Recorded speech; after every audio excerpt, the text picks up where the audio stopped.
안녕하세요. 오늘도 사연 살롱을 찾아주셔서 감사합니다. 유치원 다니는 딸을 키우는 엄마예요. 남편과 저는 맞벌이를 하고 있어요. 저는 오전에 출근해서 딸 유치원 하원 시간에 맞춰 퇴근을 하고 나머지 업무는 집에서 재택근무로 하고 있어요. 이번 주말에는 저희 세 식구가 나들이를 가려고 해요. 소중한 분에게 저희 딸을 소개하려고요. 우리가 가는 곳은 한적하고 공기 좋은 곳에 있는 요양원이에요. 치매 걸리신 노인분들도 계시고 몸이 불편하거나 거동이 어려운데 돌봐줄 가족이 없는 노인분들이 계시는 곳이죠. 요양원에는 저희 부부에게 정말 특별한 분이 계세요. 바로 남편의 친할머니죠. 할머니께서는 뇌졸중으로 쓰러지신 이후로 투병을 하시다가 요양원에 들어가셨어요. 사실 결혼하고 나서 제가 임신하기 전까지는 저희가 모셨어요. 그런데 할머니께서 제가 임신을 했다는 소식을 들으시자마자 요양원에 보내달라고 하시더라고요. 거기엔 말상대할 친구들도 있고 좋다시면서요. 하지만 저와 남편은 알고 있었어요. 할머니께서는 임신한 제가 힘들까봐 피해를 안 주시려고 그러신다는 걸요. 사실 저는 상관없었어요. 할머니는 우리 부부한테 누구보다 소중한 분이니까요. 그래서 할머니랑 떨어져서는 못 산다고 가지 마시라고 했지만 할머니는 끝내 고집을 피우셨어요. 자꾸 붙잡으면 밤에 몰래 나가버린다고 협박까지 하시면서요. 결국 남편과 상의한 끝에 우린 할머니를 요양원에 모셨어요. 할머니를 요양원에 모신 뒤 저와 남편은 자주 할머니를 찾아뵈었어요. 하지만 제가 출산한 뒤에는 둘이 같이 간 적이 없어요. 한 명이 가면 나머지 한 명이 남아 딸아이를 돌봐야 했으니까요. 그래도 이제 딸이 유치원생이 되었기 때문에 드디어 딸을 할머니께 데리고 가기로 한 것이죠. 사진으로만 손녀를 보셨던 할머니는 딸을 데려간다고 하자 기뻐하셨어요. 죽기 전에 손녀 얼굴은 보고 죽어야지 라고 하시면서요. 사실 요즘 할머니의 몸 상태가 좋지 않으시거든요. 남들은 신혼 시절부터 할머님을 모시고 살았으면 힘들었겠다고 하는데 전혀 그렇지 않았어요. 말씀드렸다시피 저희 부부에게는 아주 소중한 분이시거든요. 저는 대학교에 들어간 첫 해에 남편과 만났어요. 당시 1학년으로 동아리에 가입하고 처음으로 동아리 환영회에 갔는데 그때 말년 병장이던 남편을 처음 만났어요. 저보다 나이는 많아도 학년은 같았어요. 입학하고 1학기도 마치지 않은 채 바로 자원 입대를 했기 때문이죠. 처음 만났을 때만 해도 남편은 휴가가 끝나면 복귀를 해야 하는 상황이었어요. 저도 1학년이라 정신이 없었고요. 우리가 다시 만나게 된 건 반년이 조금 안 돼 남편이 제대하고 난 직후였어요. 동아리에서 단체로 노인복지센터로 봉사활동을 갔을 때였죠. 봉사활동이 끝나고 저녁이 되니 복지센터로 어르신들의 자녀분들이 하나 둘씩 와서 부모님을 모셔갔어요. 그렇게 모두 돌아가시고 센터에는 한 분만 남으셨어요. 낡은 점퍼를 입으신 할아버지셨죠. 할아버지는 모두가 나가자 슬그머니 일어나 센터를 나가셨어요. 그 뒷모습이 쓸쓸하고 안타까워서 저는 할아버지를 쫓아갔어요. 할아버지, 제가 같이 가드릴게요. 댁이 어디세요? 할아버지는 미안해하시며 대학생이면 바쁠 텐데 당신이 시간 뺏는 거 아니냐며 걱정을 하셨어요. 그 순간 할아버지 마음을 알 것 같았어요. 할아버지도 동행을 바라신다는 걸요. 걱정 마세요. 오늘은 저랑 같이 가요. 그러자 할아버지도 빙그레 웃으시면서 저쪽 위로 좀 가야 해요. 라며 당신이 사는 곳을 알려주셨어요. 걸어가면서 할아버지와 진짜 손녀처럼 도란도란 수다를 떨었어요. 할아버지는 제게 지금이 인생에서 가장 좋은 때라면서 즐기라고 하셨어요. 그렇게 걷다가 할아버지가 멈춘 곳은 작은 문이 달린 단칸방 앞이었어요. 집안을 보니 거실과 주방이 합쳐져 있고 방에는 작은 화장실 하나가 딸려 있었어요. 복지센터의 어르신들이 형편이 어려운 건 알고 있었지만 실제로 보니 더욱 안타까웠어요. 할아버지를 모셔다 드리고 돌아가려는데 누군가 제 이름을 불렀어요. 돌아보니 아까 복지센터에서 배웠던 할머니가 젊은 남자랑 서 있었어요. 바로 제 남편이었어요. 아유, 할머니, 오늘도 손자랑 같이 다니네. 밥은 먹었소? 할아버지가 반갑게 인사하자 남편이 꾸벅 인사를 했어요. 할아버지 할머니가 대화를 나누시는 동안 저랑 남편도 대화를 나눴어요.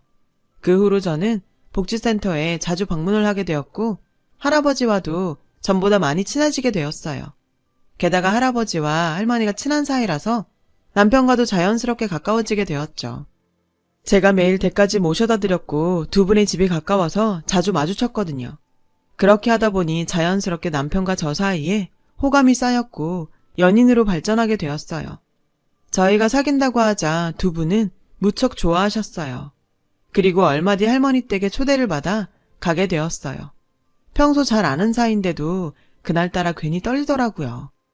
할머니는 그때까지만 해도 지금과 달리 건강하셨거든요. 제가 온다고 손수 음식까지 준비하실 정도로요. 제가 좋아하는 갈비찜까지 해주셨죠. 할머니와 남편이 사는 집은 방 2개의 화장실, 그리고 할아버지 댁처럼 거실과 주방이 이어져 있는 작은 집이었어요. 엄밀히 따지면 할아버지 댁보다 나은 거였지만 결코 좋은 집은 아니었죠. 저는 남편에게 가정사를 물어보지는 않았어요. 부모님 없이 할머니와 단 둘이 좁은 집에서 사는 것만 봐도 남편의 유년기가 그렇게 좋지만은 않았을 거라는 걸 알 수 있었으니까요. 남편이 말할 때까지 기다리기로 했죠.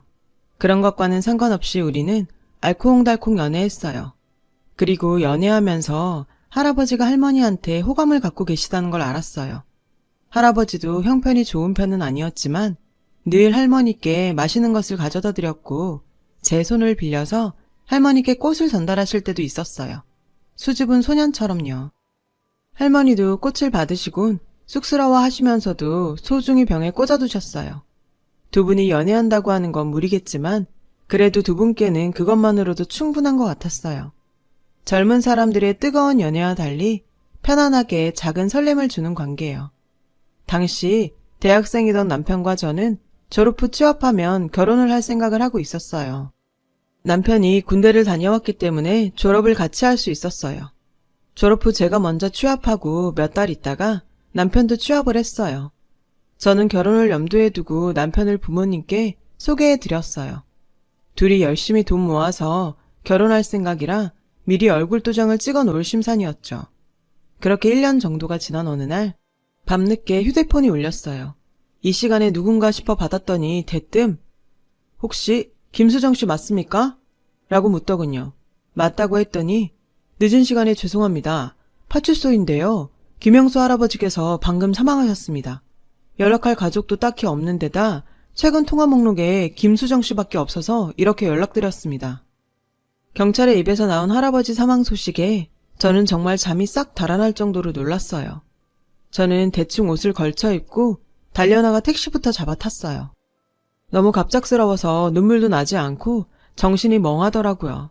할아버지 댁 앞에 도착하니 경찰 두 분이 계시고 옆에는 남편이 서 있었어요. 자다 나왔는지 추리링 차림이더라고요. 남편한테 달려가 무슨 일이냐고 물으니 남편이 저를 안아주며 말했어요. 할아버지께서 지병이 있으셨나 봐. 방 안에서 진단서가 나왔는데 신부전증이 있으셨나 봐. 치료를 받기는 받으셨는데 경찰이 병원에 확인해보니까 치료를 받지 않고 버티셨다나 봐. 집 앞에 쓰러져 계신 걸 동네 분이 신고했는데 이미 돌아가셨던 상태였어.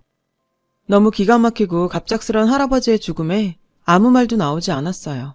그저 눈물만 흐를 뿐이었죠. 왜 할아버지께 조금 더 신경 쓰지 않았을까? 제 자신이 원망스러웠어요. 할아버지는 이미 영안실로 옮겨져 계셨어요. 할아버지는 자식도 없으시더라고요. 결국 장례식은 저와 노인복지센터 분들이 치러드렸어요. 장례식 내내 할머니는 많이 우셨어요. 늙으면 가는 게 당연한 일이라곤 하지만 어떻게 아픈 걸 말도 안 해요. 마음에 준비할 시간도 안 주고 이렇게 가버리면 어쩌냐고요. 영정 앞에 앉아 넋두리를 하시는데 그 모습이 너무도 애처로웠어요. 저 역시 복지센터에서 만난 이후로 친손녀처럼 대해주셨기 때문에 마음이 참 무거웠어요. 장례를 마치고 할아버지를 낙골당에 모신 뒤 남편과 할아버지 집으로 돌아와 할아버지의 물건과 집을 정리했어요. 집이 좁은 만큼 물건도 많지 않았어요. 냉장고엔 생수와 김치뿐이었죠. 선반 한쪽엔 라면이 쌓여 있었고요. 옷도 5벌이 안 되는 데다 한자책 몇 권 말고는 짐이 없었어요. 그 모습에 더욱 마음이 아프더라고요. 인생이 너무 덧없다는 생각이 들어서요.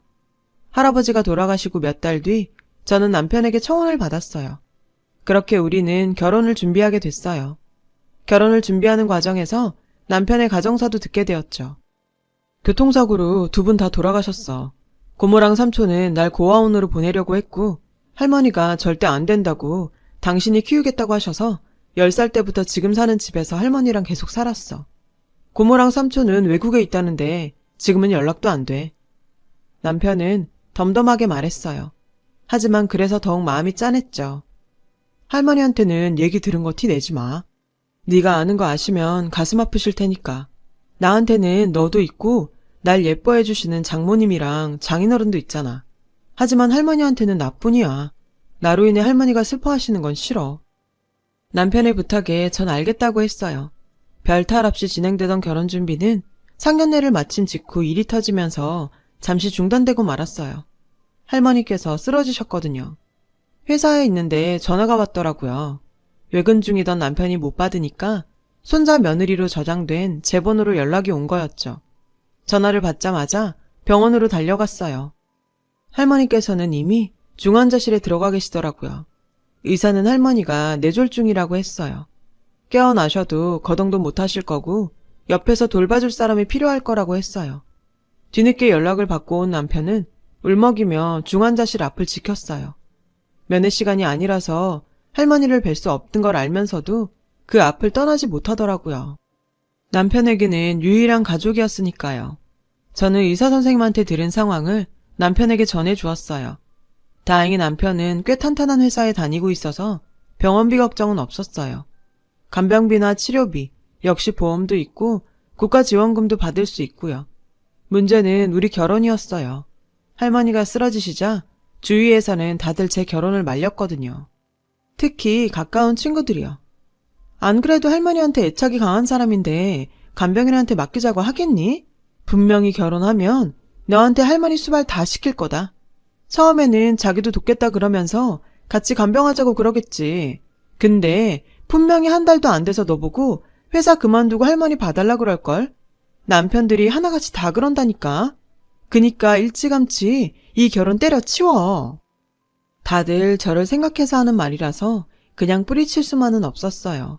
실제로 저 같은 상황에서 아픈 어르신을 모시게 되었을 때 타격을 입는 건 늘 여자 쪽이니까요. 저희 부모님도 결혼을 미루는 게 어떻겠냐고 하실 정도였어요. 나쁜 의도가 아니라 저를 생각해서였죠. 하지만 저는 결혼을 미루거나 취소할 생각이 전혀 없었어요. 할머니도 그렇지만 이렇게 힘들 때 남편 혼자 내버려 둘 수가 없었거든요. 그래서 필요하다면 회사를 그만둘 생각도 있다고 남편에게 말했어요. 남편은 미안하다며 눈물을 흘렸어요. 할머니께서는 제 얘기를 들으시고는 당신이 얼른 죽어야 하는데 저희들한테 짐을 지어서 미안하다고 우셨어요. 그 모습을 보니 괜히 화가 나더라고요. 아픈 게 죄는 아니잖아요. 할머니, 그게 무슨 말씀이세요? 만약에 할머니 손자가 아프다면 할머님 병원에 두고 간병인한테 맡기시겠어요?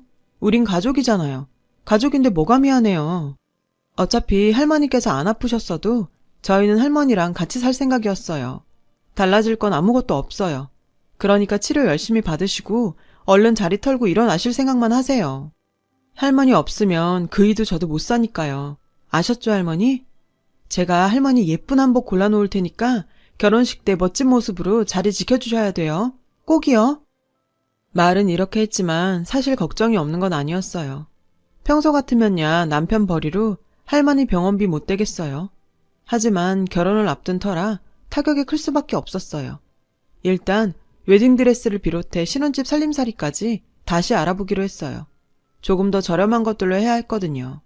결혼식 날짜도 뒤로 미루기로 했고요. 그러던 어느 날 전화가 왔어요. 할머니께서 다니시던 노인복지센터 직원분이셨어요. 복지센터에 할머니랑 친하신 분들이 계셔서 그쪽으로 청첩장을 보냈는데 혹시 그것 때문이 아닌가 싶었죠. 그런데 그 얘기가 아니더라고요. 혹시 시간 되면 잠깐 센터로 와주실 수 있나요? 수정 씨를 만나고 싶다는 분이 있어서요. 저도 잘 모르겠는데 무슨 변호사래요. 살면서 법조인 근처에 가본 적도 없는데 대뜸 변호사가 날 찾아왔다고 하니까 죄 지은 사람처럼 덜컥 겁이 났어요. 저는 퇴근 뒤 약속 시간에 맞춰 센터로 향했어요. 센터로 들어가니 직원분이 반겨주시며 할머니의 안부를 물었어요. 많이 좋아지셨다고 말을 하곤 변호사라는 분이 어디 계시냐고 물었죠. 상담실에서 기다리고 있더군요. 저는 센터 직원을 따라 상담실로 들어갔어요. 그곳에는 빳빳한 정장을 입은 중년의 변호사가 저를 기다리고 있었죠. 저를 보고는 웃으며 인사를 하셨어요. 하지만 긴장한 저는 변호사 입에서 나올 말만 초조하게 기다리고 있었죠. 저는 자리에 앉자마자 저는 잘못한 게 없는데 왜 저를 찾아오셨냐고 물었어요. 집도 아니고 왜 센터로 찾아오셨냐고요. 그러자 변호사는 웃으며 그러더군요. 걱정하지 마세요. 나쁜 일 아닙니다. 오히려 반대예요. 수정 씨한테 좋은 소식 알려드리려고 온 겁니다. 곧 결혼하신다면서요.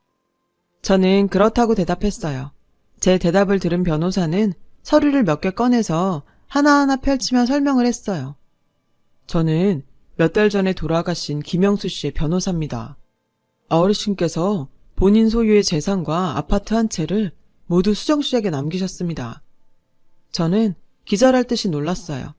단칸방에서 라면을 쌓아두고 사시던 할아버지가 이 정도의 재산을 가지고 있다는 것도 놀랍고 그걸 피 한 방울 섞이지 않은 저에게 남기셨다는 게 도저히 믿어지지가 않았거든요. 저는 뭔가 잘못된 것 같다고 말했어요. 제가 그걸 받을 이유가 없다고요. 많이 혼란스러우시죠? 어르신께서 그럴 줄 아시고 편지 한 통 남기셨습니다. 변호사는 제게 종이 한 장을 내밀었어요. 단정한 글씨체로 적힌 편지였죠. 수정아, 이 편지를 받을 때면 나는 이미 세상을 떠나고 없을 게다. 넌 은석이랑 결혼 준비를 하고 있겠구나. 내가 이 편지를 쓰는 건 내가 살 날이 얼마 안 남은 것 같아서란다. 나는 젊은 시절에 사업으로 큰 돈을 벌었고 성공의 기쁨도 맛보았단다. 하지만 나는 성공에 취해서 가정을 지키지 못했어. 내 아들은 어린 나이에 병으로 세상을 떠났고 아들이 죽고 나자 아내도 내 곁을 떠났단다. 아들이 나와 아내를 이어주던 끈이었는데 그게 사라져버렸으니까.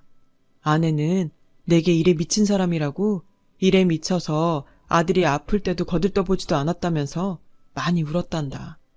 그 후로 나는 사업을 정리하고 아무도 모르는 곳으로 숨어버렸다. 처음엔 죽을 생각이었단다. 그래서 집에다 유서도 쓰고 나왔지.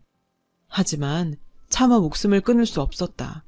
나는 죽을 자격도 없는 놈이니까. 죽어서 하늘에서 아들을 만나면 얼마나 원망의 소리를 들을까 무서웠어. 그래서 낯선 달동네로 숨어들었지.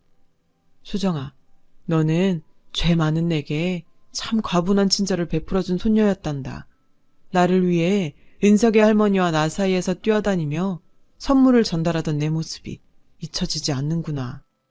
나는 죄 많은 몸이지만 그래도 너에게 해줄 수 있는 게 한 가지는 있어서 얼마나 다행인지 모르겠다.